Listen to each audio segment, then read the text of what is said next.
Hey, good morning, lovers. So good to be with you for today's Cuppa with Katie show. And I have, no, she's not that way. She's that way on my screen.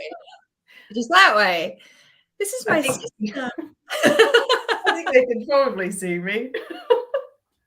I still got it wrong. Oh. So this is my sister. Hello. Hello. So I wait for people to join, and I'm so excited to introduce you to Sally. And do you know what? I love that at the ages of 47 and 48, we still share the same surname. And I think that's great. Yes. And I know most of the people we know jointly know us as the Phillips sisters, right? Mm-hmm. And I know. We should have introduced us as here's the Phillips sisters. Phillips sisters. Yeah, I feel like there's a show in that alone, right? Mm-hmm. So as you're joining, please, you know the drill, say hello in the comments. Don't forget to give StreamYard permission to use your name so I know who's commenting. And if you're here on the replay, please type #replay so I can keep a check on who's watching. Hold on. Where's my mouse gone? Ruth, hello, darling. How are you? I feel like I've not seen you in ages. Yes, Ruth has as well. That's right. Oh my God. Paul. Oh, what? Okay. Hello. Paul, we would like to say that you are a honorary sister and that you're beautiful. You're beautiful, Paul. Oh, that's so Paul number one. That's so good. Oh my goodness. Yeah, speaking of beautiful, so my Cuppa with Katie last week was about beauty in midlife, and and about owning your beauty in midlife. And it's so funny. I just went and had my passport photo taken, and I made the guy take it 3 times until I was happy with it. I don't know what that says about my relationship to my own personal beauty, but yeah. Hello, Paul. You're beautiful. Well, you are a Leo, Katie, so I am. Yeah, but also, I mean, to be fair, it wasn't so much a like a vain kind of aesthetic thing. It was more the first 2 were blurred and dark, and I've just done passport photos with my son and had 2 sets already rejected, and I was just not available to go through. Available for that. No. Not available for that. But it's painful. The pro of getting it crisp and bright meant that I did get to, look a little bit better by the 3rd take. So you'll have to share that with us when that comes through. No, I will not be sharing my passport photo. You can show me. I can show you. Of course I can show you. Lorraine's here. Hey, darling, good to have you here. And yeah, well, catch the replay, honey. Catch the replay. So the reason why I'm here with my sister is, let me just tap into this. Why the hell are we here, Sally? What are we doing? Because it's a conversation that's been brewing for years. It is, isn't it? And it's just, there's been enormous synchronicity happening the last few days, particularly on Friday last week, and I'll share what that was. And sometimes life just lines up and then you just have to speak it. It's like, we can't have this experience and not share it with you. And so let me just talk through Friday a little bit, just to give a tiny bit of background.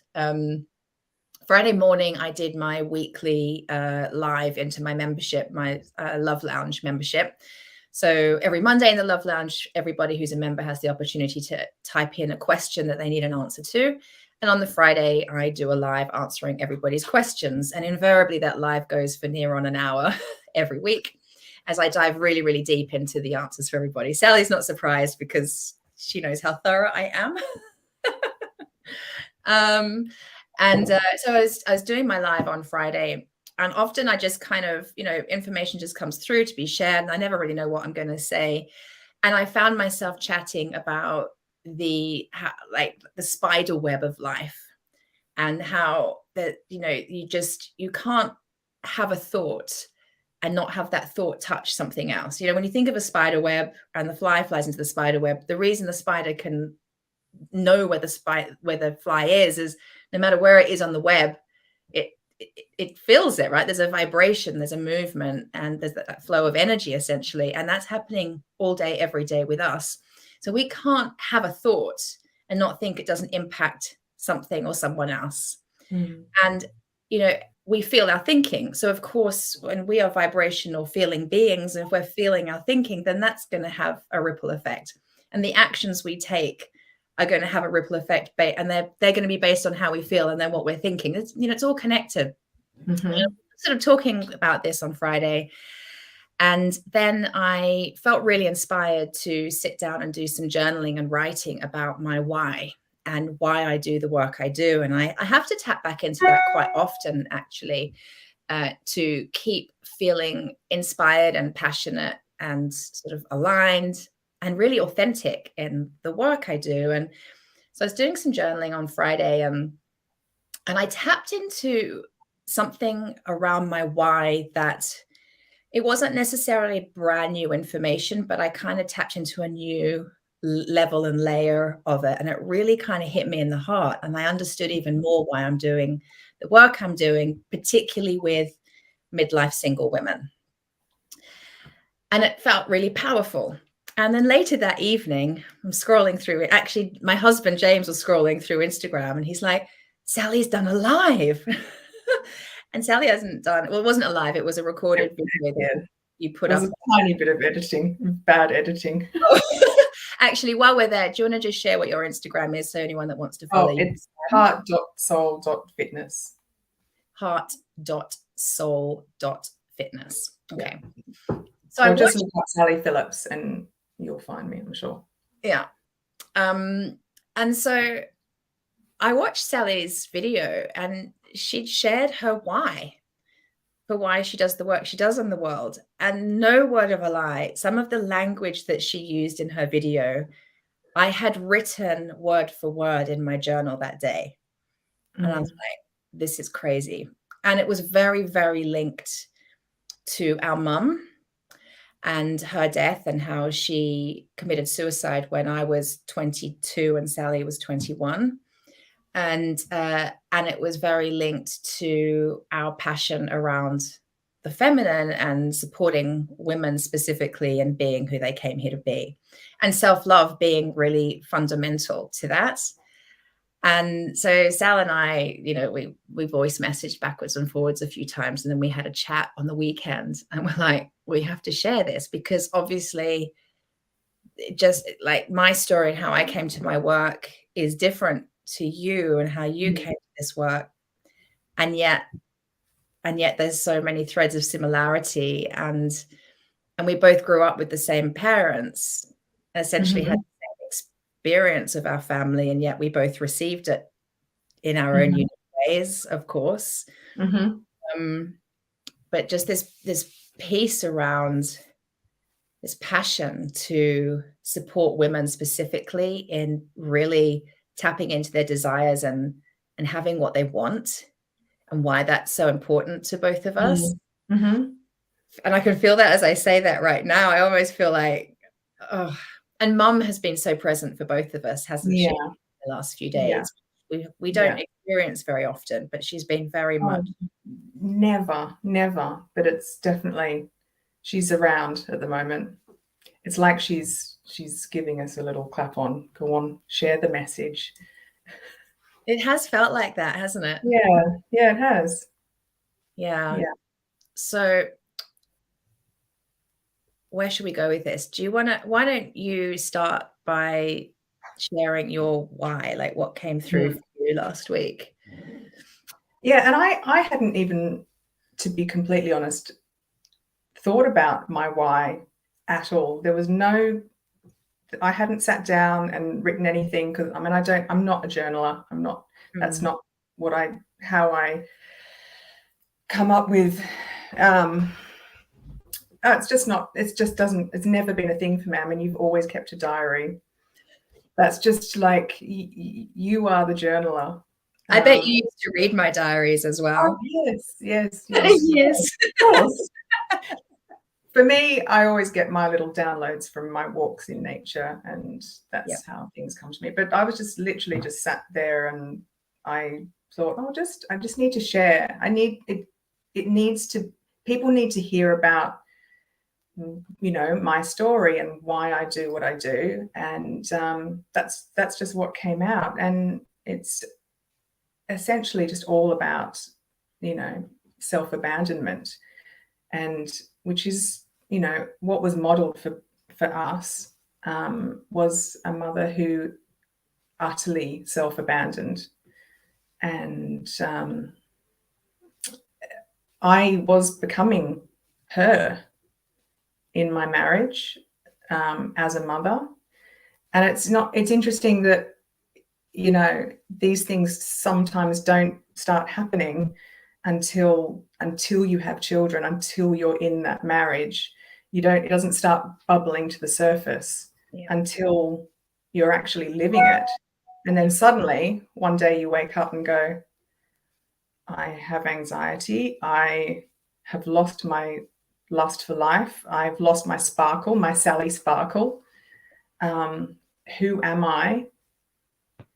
I do nothing for myself. I'm a total martyr. I just completely lost myself, until I didn't. Until I realized, I mean, this thought that just kept going round and round in my head was, for years, was, it's not meant to be like this. I know that I'm meant for so much more than this. I can't explain what it is, but I need to do something, which led to doing the Hoffman process, which you had already done and was nudging me to do. For like, how long? I guess it was probably 4 or 5 years before, like, I'd done the Hoffman 4 or 5 years before you did it, right? It was about that, yeah. And I was like, you've got to do it. You're like, I'm fine. I'm too busy being depressed. Too busy being a martyr. Yeah, exactly. Well, that's another thing. It's, the martyr is also all about the you know, the victim and the thought on being in the masculine, because you think you have to do everything yourself and on your own. And, you know, mum was, I mean, much as a beautiful human being she was like poster girl for martyrdom and all of that stuff. She just was at the bottom of the pile. And then that's what we learned. Totally normalized. Like, I never looked at mum and thought, oh, you're such a martyr. I never looked at her and thought, oh, you don't know how to put yourself first, or you're not living your true life. I mean, maybe it was when I was about 17, 18, it started to dawn on me that maybe she didn't. Yeah. But by that point, I was so wrapped up in myself and my life that I didn't do much about it. But yeah, you just normalize it. Like, that's just how it. Yeah. And also, she was so good at putting on the face, putting on the smile, like everything was fine and great. And then there was what happened in the home, which was the walking on eggshells, the quietly going into the bedroom, don't upset mum kind of thing, you know, like there was all that other side that we lived, but very few people got to see. Everyone just saw the exterior mask that she wore all the time. Yeah. And then I just feel like I need to say again, like, how we normalized being around mum. You know, I really want to say this again as well. We love mum, right? We just adore her, like, literally don't have a bad word to say. She was the best mum. I so often when I'm parenting Finn and the way I parent him, I literally feel like I'm channeling my mum. Like, I learned beautiful maternal, loving ways to be a mum because of what my mother does. So she did a great job. And yeah, we normalized the treading on eggshells. It was like you just sort of intuited she doesn't have the emotional capacity to deal with XYZ. Yeah. So just don't go there. And I know that if either of us ever had a tantrum or a rage or some sort of emotional outburst, nobody in our, and mum and dad didn't have the capacity for that. It was like, I mean, the messaging to me was, you're so difficult. Every time I had an emotion, it was just so difficult. Yeah. Yeah. Yeah. See, you expressed, I probably repressed. I went quiet. I went and just played with the cats and went and sat in the garden, and you expressed though. I definitely did some door slamming and yelling.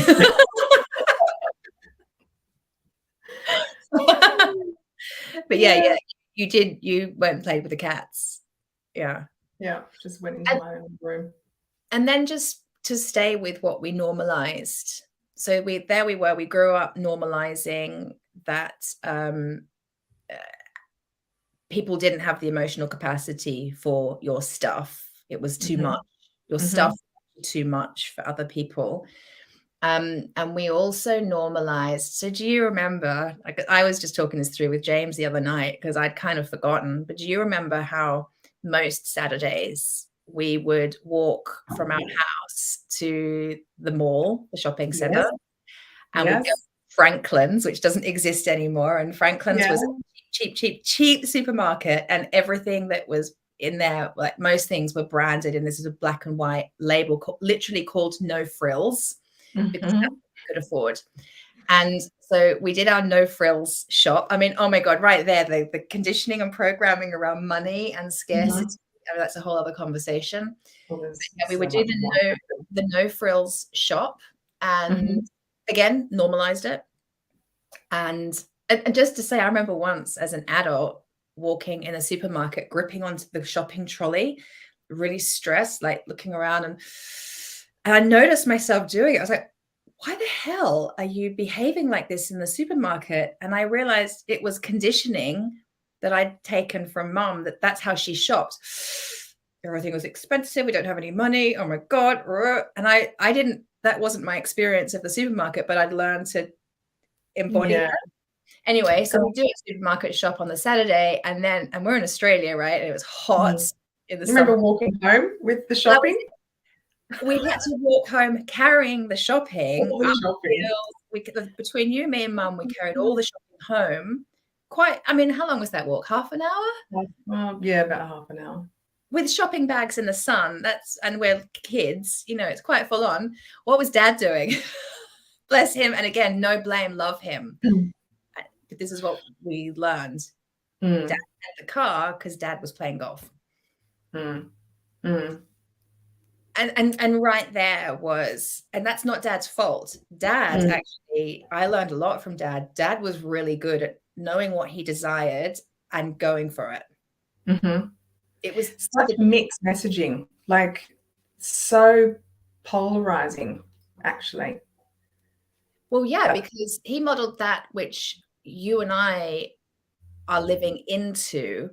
But what I personally had to overcome there was, well, that's always, if you do that, it's to the detriment of somebody else. And in our experience, the detriment ultimately was suicide.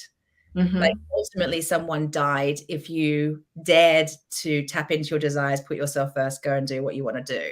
Yeah. And then together they modeled mum just being super submissive, like the empowered feminine is surrendered, not submissive.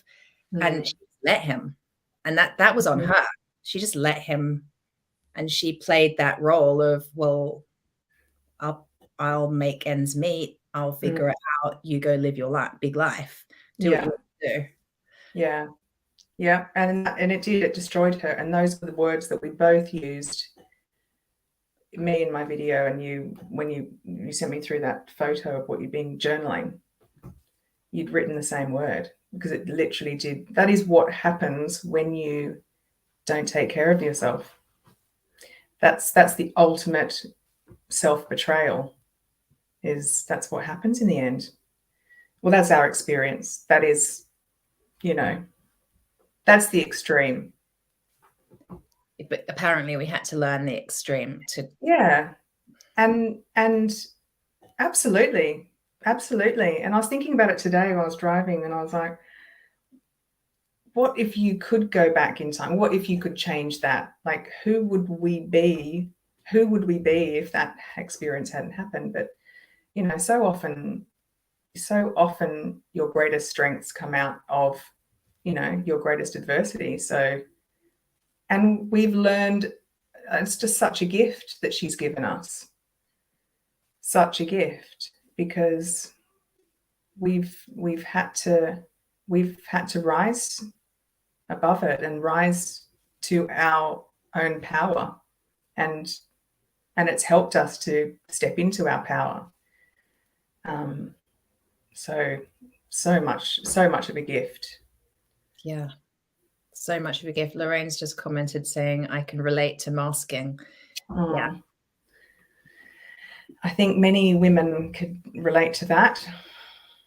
So it's really about healing the wounded feminine, you know, the work that we both do. There you go. You both have so much insight. So beautiful, a healing journey. Yeah. Thanks, darling. Yeah. But go on, Karen, what were you saying there? Because this is the work for each of us has been, continues to be, and now the work that we're doing in the world is largely, I mean, it's so much, and it's largely about healing the feminine wound. Yeah.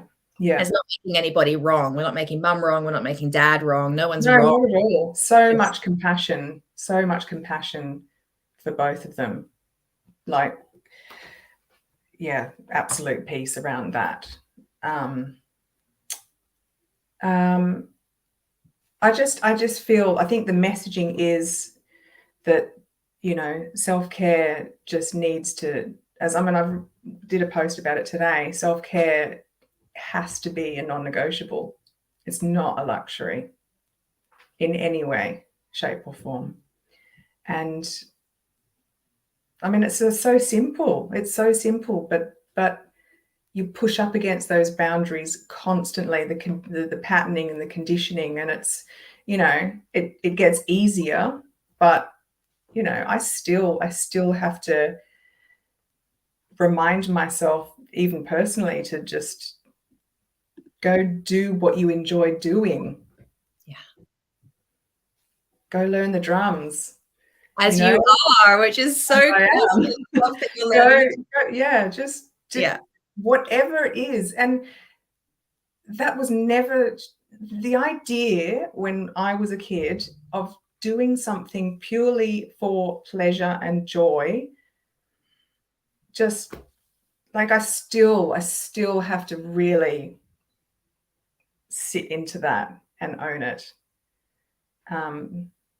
Because it's so important, especially with kids, especially as a mother. And I think that's why I think that's, you know, my messaging really is focusing on talking to mums, because I think they're the ones really that, you know, let themselves down, put themselves on the bottom of the pile, and the kids, and you just, you know, that whole, the nurturing thing, it's such a tug of war. Because you want to take care of them all, and you just, oh, this is my role and I'm such a nurturer, and it just sort of, you know, it goes against, you feel like you're abandoning your mothering, nurturing nature by not putting them first. Totally. But it's, you know, it's that oxygen mask analogy, which, you know, we've been talking about for a decade. You have to put the mask on yourself first. But I think it needs to be reminded that it's not an either or, it's an and, isn't it? It's like, because when you talk about putting yourself first, it's almost like, well, I can't, but what about my kids? It's like, well, no, it's just the and. Yeah. And if that means getting up a little bit earlier before making school lunches, you know, getting them off for the day. That's right. Yeah. It has to, it becomes your pillar practice and your non-negotiables. And and you can do both. Yeah. Yeah, totally. I just want to share Ruth's comment. I'm sitting here looking at and listening to two beautiful women. Your mum would be so proud of you. I'm sure she's there with that. Still brings tears to my eyes whenever anyone says your mum would be proud of you. Yeah. Thank you, Ruth. Yeah. Yeah, I hope so. I think she would. I have no doubt. She'd Yeah. be doing a little happy clap dance wherever she is. Yeah. Yeah. Sal, I emailed out to a few, I just reached out to a few women who bought they invested in a program with me called the Self-Love Essential Collection. And in there, there's some online courses and various materials. And they bought it maybe 3-4 months ago. Just trying to think yeah, probably about that. And I just want to see how they're getting on with it. I was, because I'm genuinely like, are you actually doing the work? When you buy something from me, when you buy an online program, are you actually doing it? And so far, out of the responses I've had, 100% of them aren't doing it. 100%. And they've done a bit, they've done some, they've all said, it's great, I love it, I want to do it, I know I need to do it, the desire is there, but I just can't. I can't find the time. And then I was on a call, I think it was last week, with another group of mine, my Love Alchemy group, got like a little coaching group, and they're also working through one of my online programs called Daring a Mighty Love. And a common theme was like, they're actually, because we're in a group and it's there's a level of accountability because we meet each other on screen and we talk and I coach. And still they're finding it really, really hard to take the time to do the work, even though they love it. They're enjoying getting to know themselves. It's challenging them. They're stretching, they're growing, all the good stuff. And still, like, we're having lots of conversations around, why am I so blocked? Why can't I give myself permission to just sit down and do the work? And it's been playing on me the last couple of days. Because, well, first of all, from a professional standpoint, I'm like, well, if you invest in something I've provided for you, I want you to get value for money. Like, I want you to get the change you've invested in. What would you say to those women? Like, because what do you say to them if they're not able to put themselves first? Wow. What would I say to them? I mean, I think I almost think there needs to be some sort of baptism of fire. So maybe there needs to be something with the online component and the accountability of having like one-to-one support.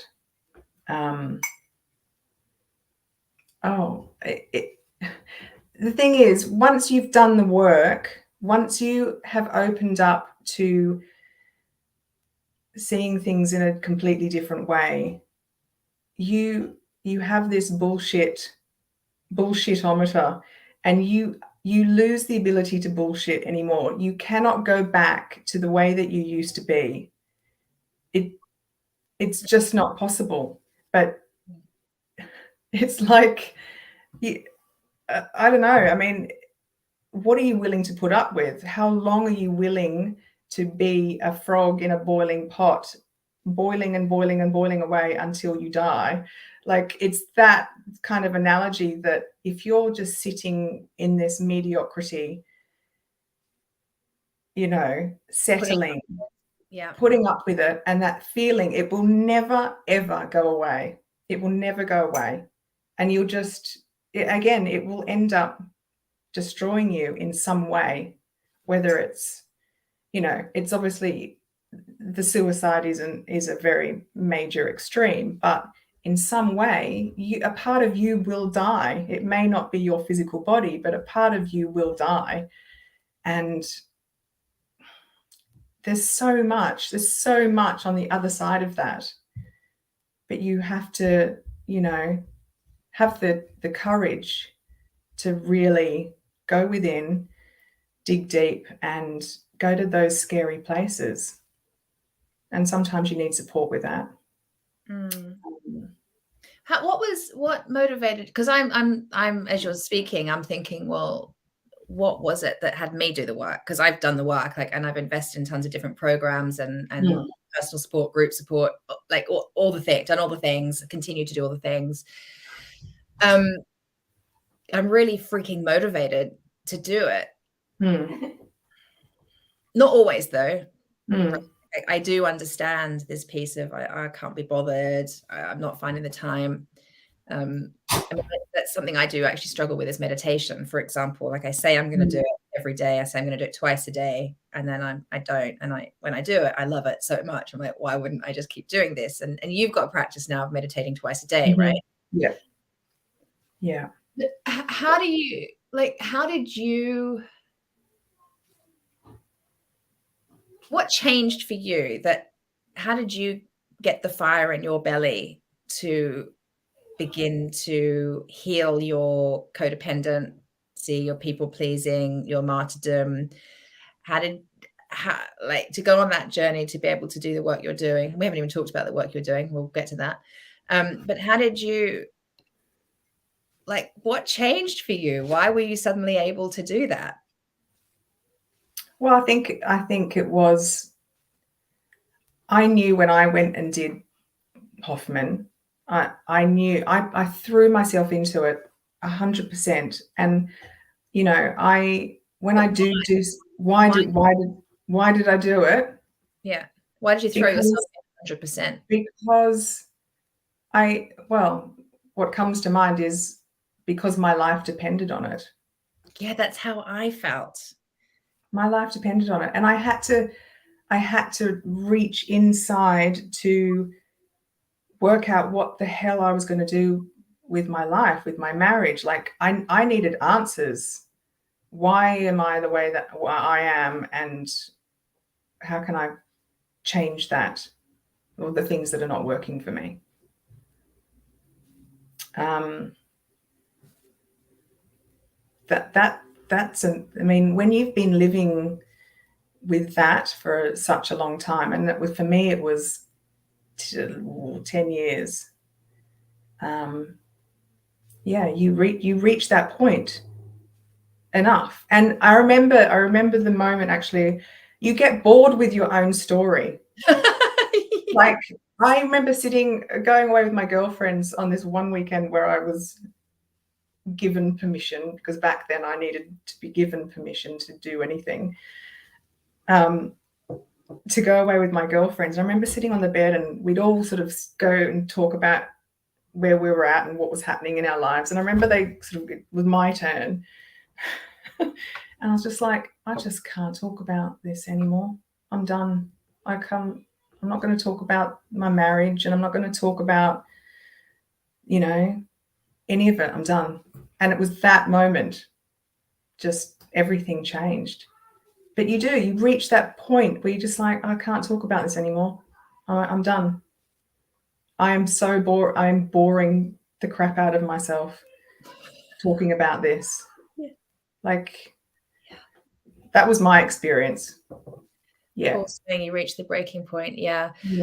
Actually, let's talk about that a little bit, because when you and I had a chat the other day, Sal, we both realized that something that really inspired, I don't know, that neither of us would have felt inspired, but motivated us to begin that inner journey, because we were not available to live a soul-destroyed life anymore, right? Because that's really what it was. It's like, you carry on like this, and like you said, there's a part of you that's just dying inside. To me, that's just your soul is just dying, and not available for that. Didn't freaking know how to not live soul destroyed, but just had to do something to change.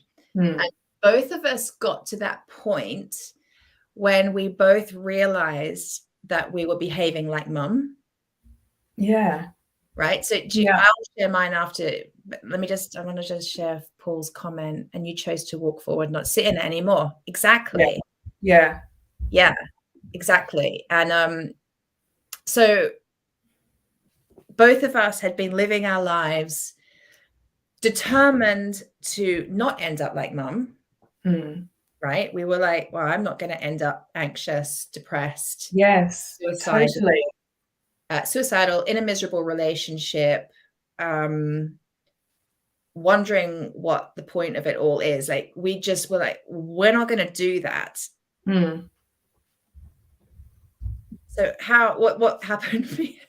Except we both ended up there, right? So what happened for you? Was this before I don't even know. Was this when I left Paul, or? Yeah, other Paul. Different Paul.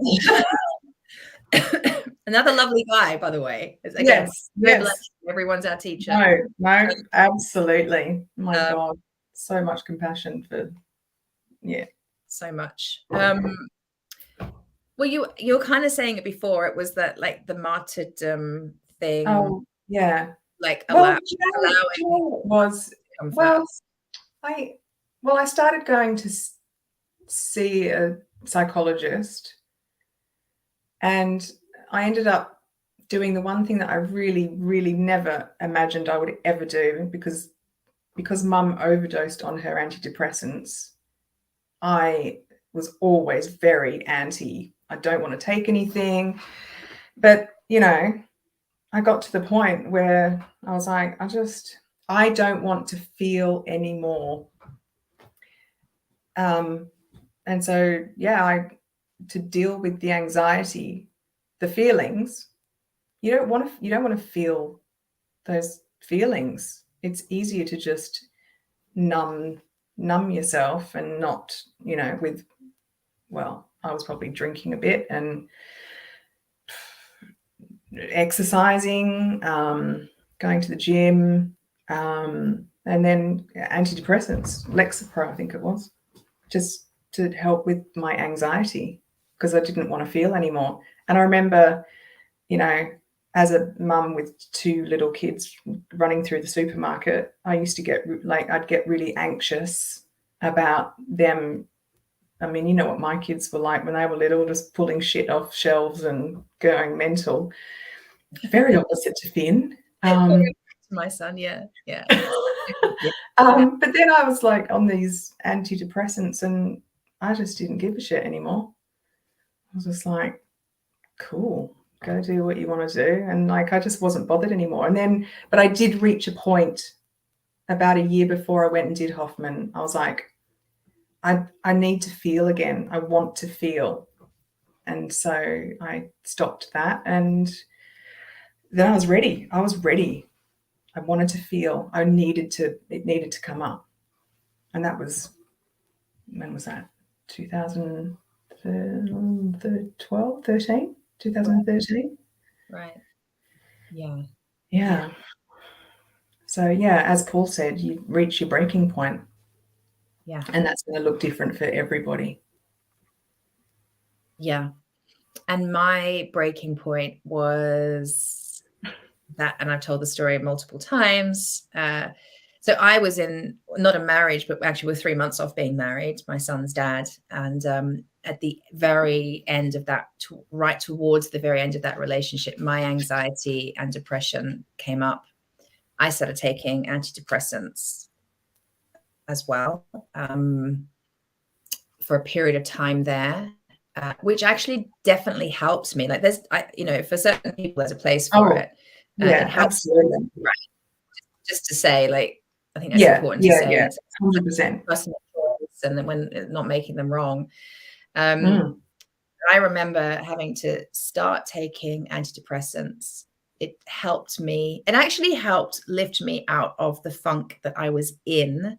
There was so much about that relationship that was so incredibly dysfunctional and deeply codependent. I mean, I was living a relationship I learned how to have. I watched my parents, my dad being an alcoholic. I found myself in a relationship with an alcoholic, repeating codependent patterns as my parents did, our parents.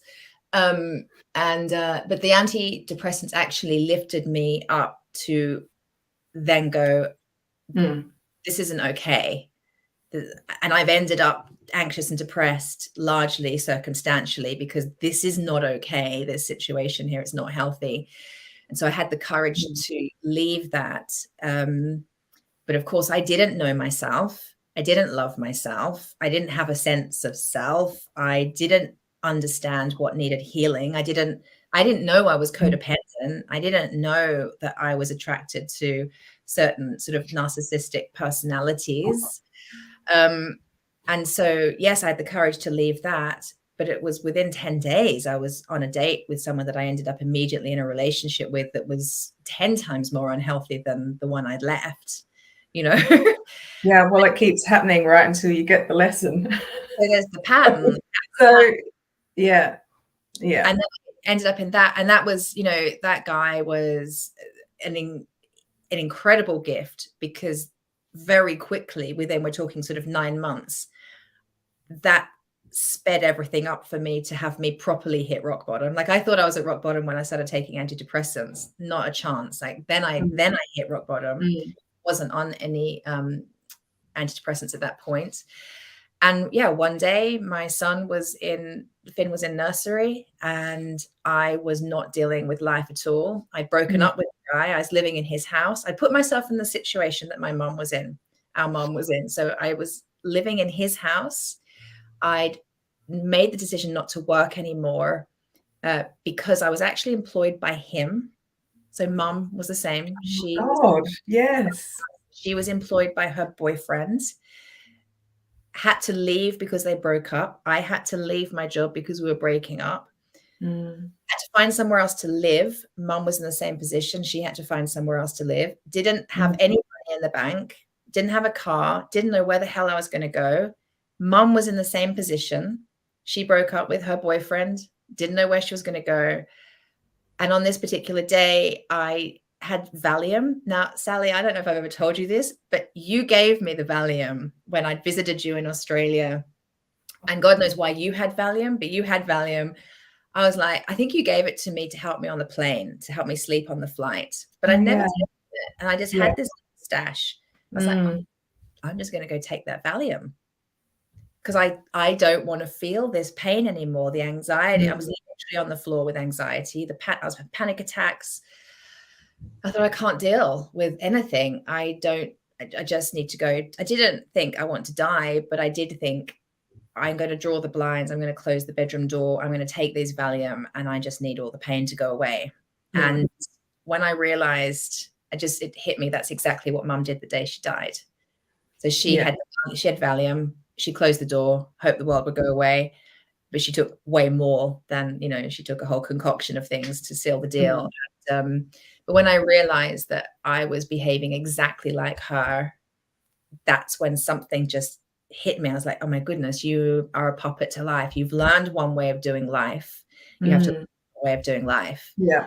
And that scared the hell out of me. The whole situation scared the hell out of me. I'm like, how can you do life doing everything you know to do to not end up like that, and yet you end up like that? Yeah. And it scared me that I felt the way I imagine Mum must have felt that day. Yeah. Really scary. So yeah, I felt like my life depended on it. I had to find a different way. And and I don't think I hit that rock bottom. For me, it was more because I was just living in the question for so long. Should I leave? Should I, and yeah, so for me it was more of I had to find the strength and the courage to leave a marriage with a good man. He's a good human, good person. Yeah, he and is. It was very difficult, but I just knew for the evolution of my journey, I had no idea where that was going to lead me. It wasn't like there was another man that I was going to, or it was nothing. It was just, I just knew. And that's where it's so important to listen to your inner guidance and really, really, tune into your emotions and don't ever ignore those gut feelings, because they're always bang on. And you just have to be brave enough to take the leap. Yeah. So true.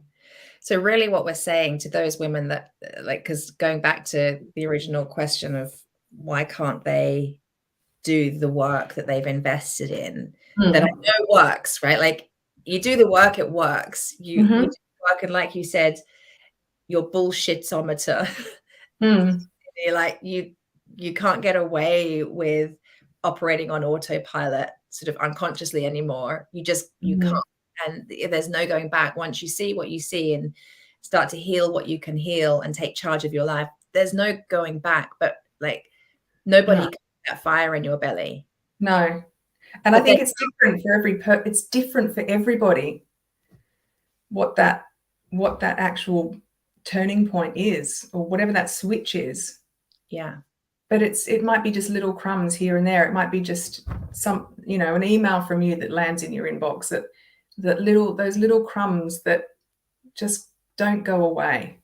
They just nag at you until you choose to follow them and listen to them, or you just continue putting up with all the shit. Yeah. Yeah. I know which one I'd choose. Yeah, it's like, how bad does it need to get? Yeah. You actually commit to making change. Yeah. So because we'll wrap up in a minute. Yeah. What are you so passionate about now? Like, when it comes to your work, what really drives you? What do you really like? What are you passionate about? I mean, I think it's important that women learn that it can be a loving process. It doesn't have to, your health and wellness, your healthiest self doesn't need to be, you don't have to go through hell to be your healthiest self. Like, you can do it with a loving, heart-centered approach, which is, and it needs to be holistic. So, you can't be fit and healthy without looking at the emotional stuff, without looking, doing the inner work with emotional expression. You can't do it without looking at the spiritual. You can't do it without looking at the energetic components. And there's the physical. There's, that paradigm has died. The new paradigm is multidimensional. And that is what I like to focus on, because as far as I'm concerned, there's no other way. Yeah. You have to encompass all of those aspects. Yeah. For true and lasting change and transformation. Yes. So you're passionate about supporting women on all those levels: mind, body, emotion, spirit. Why again? Why? Again, yeah. Because it's self-loving. It's the only way. You can't have one aspect without those other aspects. And it needs to come from a loving place. Women need to understand that for them to be their healthier self, it can't come from a place of punishment or like just that whole concept of going to the gym and punishing yourself. I need to do this class. I need to go and run on the treadmill and kill myself.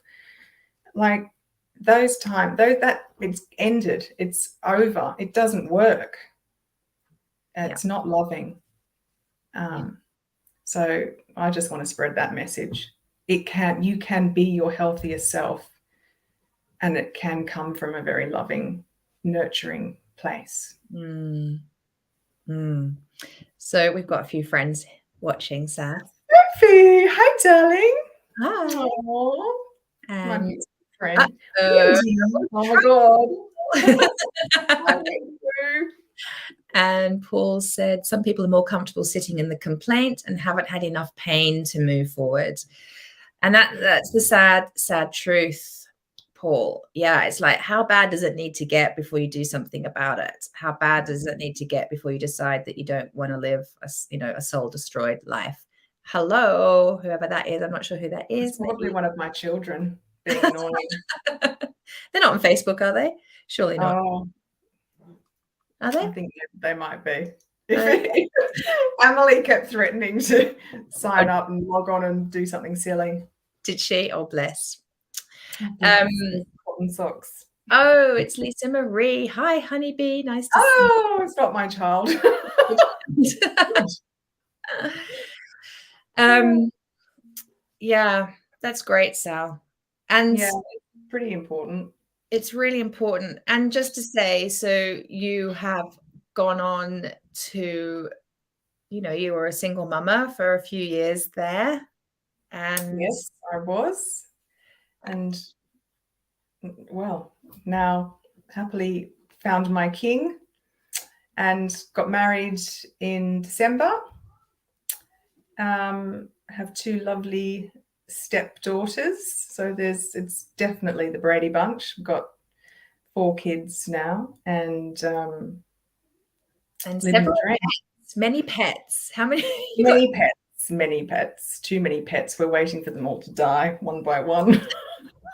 No, I know, because some of them are sick, aren't they? Oh God, we've got a fat diabetic 10-year-old cat who's scratching at the window. Oh my God, it's hilarious. He just doesn't seem to want to go anywhere. He's quite happy being jabbed with insulin twice a day.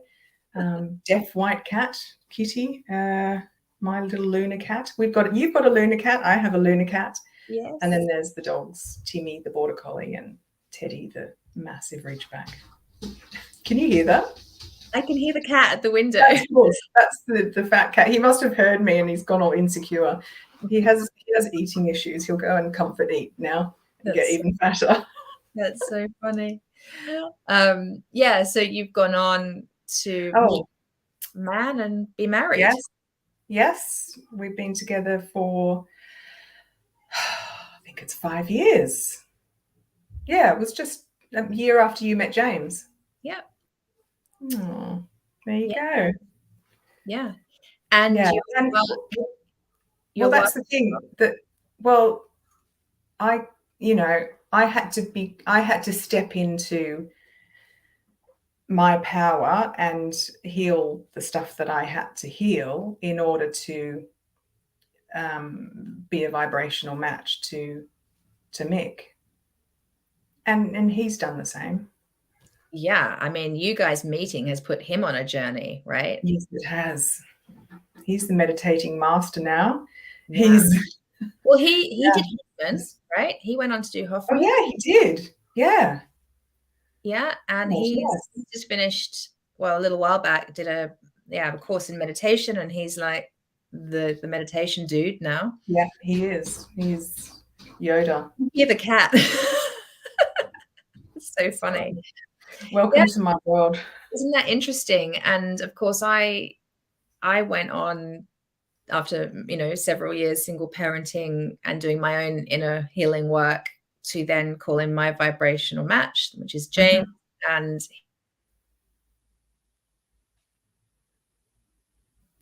he's just completed his transformational coaching. And it's really interesting the direction our lives are taking and how both of us, and I'm just going to celebrate this and be really unapologetic about it, actually.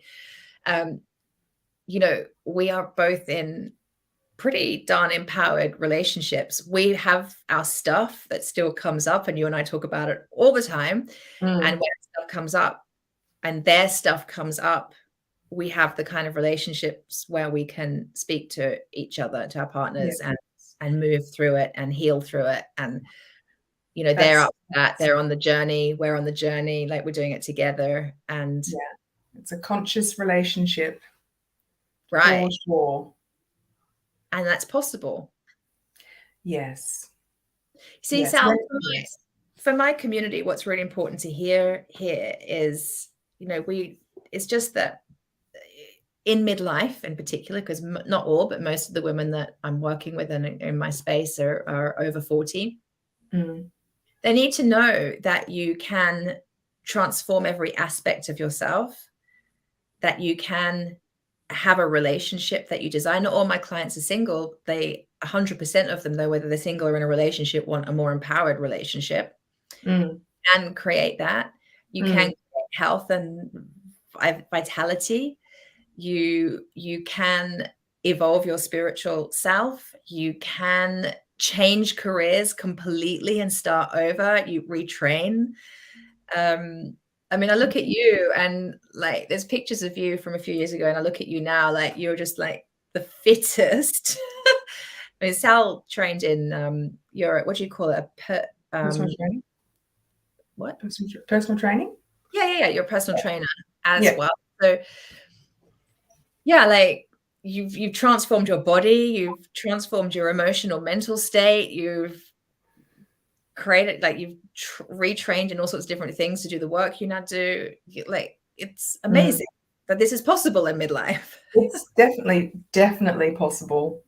Yeah. Definitely available. But you know, it takes commitment to yourself, and that's where self-worth and self-love come into it. It's if you value yourself enough, it's actually it's easy, because you just have to commit to that next level. There's always growth, and there's always a next level.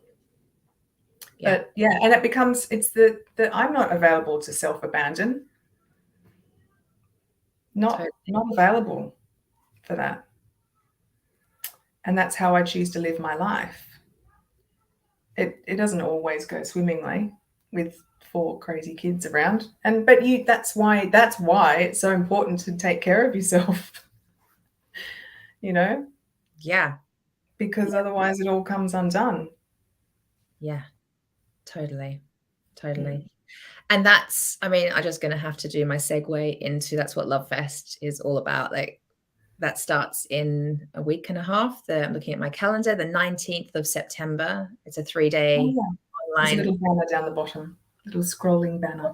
There it is, scrolling. Yes. So Lovefest, it's a 3-day event. It's completely free. Everything on offer that is live is recorded, and it stays up. It never goes away. So some of you might have done my 5-day Meet Your Soulmate challenge. That content lasts a week and then it disappears. This content never disappears.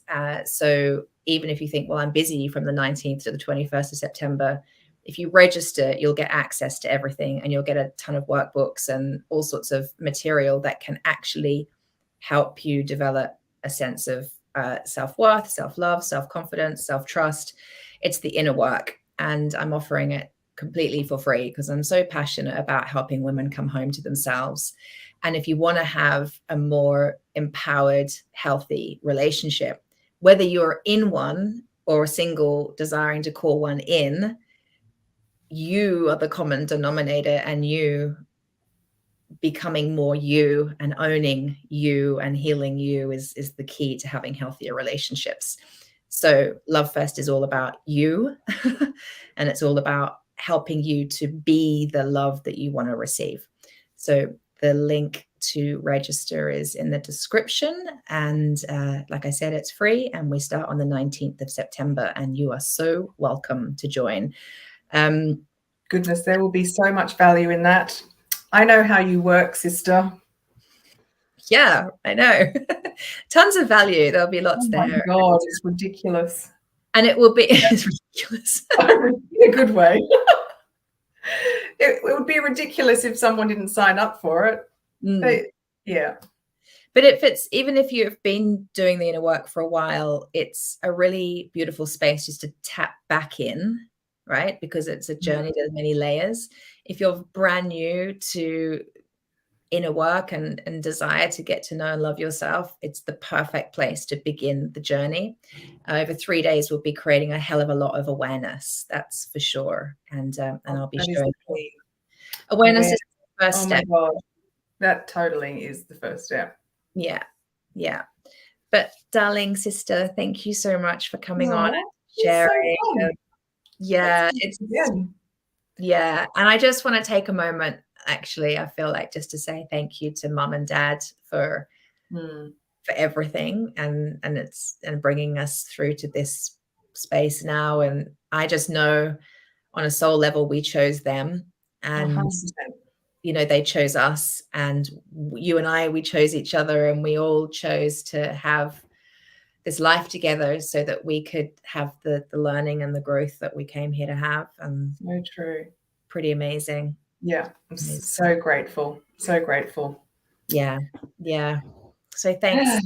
Thanks, Paul. Good to have you. Aww. Hey, Polly. Aww. Have you. All right, darlings. I'll say goodbye. Sal, good night. Okay. Good night. Farewell. It was lovely to join you.